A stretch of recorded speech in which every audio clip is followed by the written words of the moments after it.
রেস্টুরেন্টের পাস্তায় কী এমন জিনিস ব্যবহার করে যার কারণে আমরা বারবার রেস্টুরেন্টের পাস্তাই খেতে যাই। তো আজকে সেই সিক্রেটটাই আপনাদের সাথে রিভিল করব। তো তাহলে চলুন রেসিপিটা শুরু করা যাক।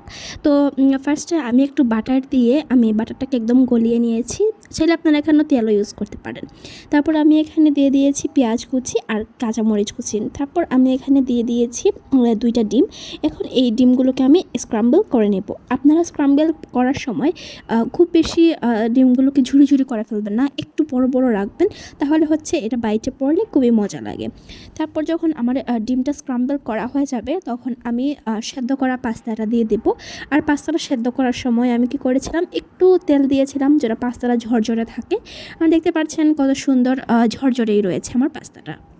তো এখন আমি এই পেঁয়াজ কাঁচামরিচ ডিমের সাথে পাস্তাটা মিশিয়ে নেব।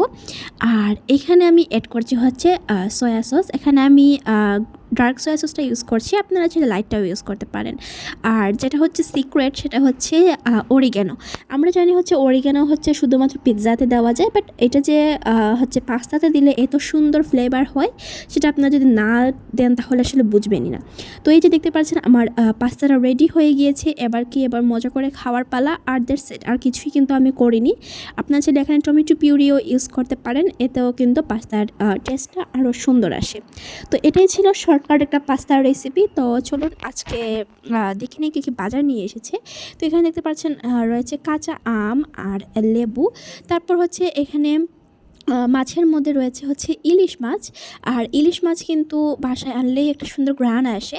তো আজকে ইলিশ মাছটা দেখলাম খুব সুন্দর, আর দেখতে পাচ্ছিলাম হচ্ছে একটু লাল লাল রয়েছে, একটু গ্লেজও দিচ্ছে।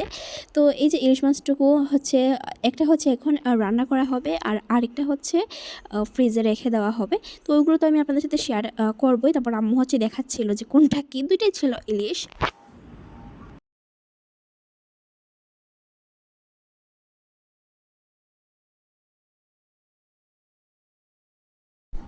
আর এইদিকে হচ্ছে যেটা ইলিশ মাছটা হচ্ছে এখন খাবো, এটা হচ্ছে লবণ, মরিচ, হলুদ দিয়ে খুব সুন্দর করে হচ্ছে ম্যারিনেট করে রেখেছে। আর এগুলো হচ্ছে সুন্দর করে এখন মাখিয়ে হচ্ছে তেলে জাস্ট ফ্রাই করে দেবে। এইটাতে আর কোনো প্রকার মশলা এড করা হবে না, জাস্ট একটু পেঁয়াজ বাটা দেওয়া হচ্ছে যেন একটু গ্রেভি টাইপের হয়।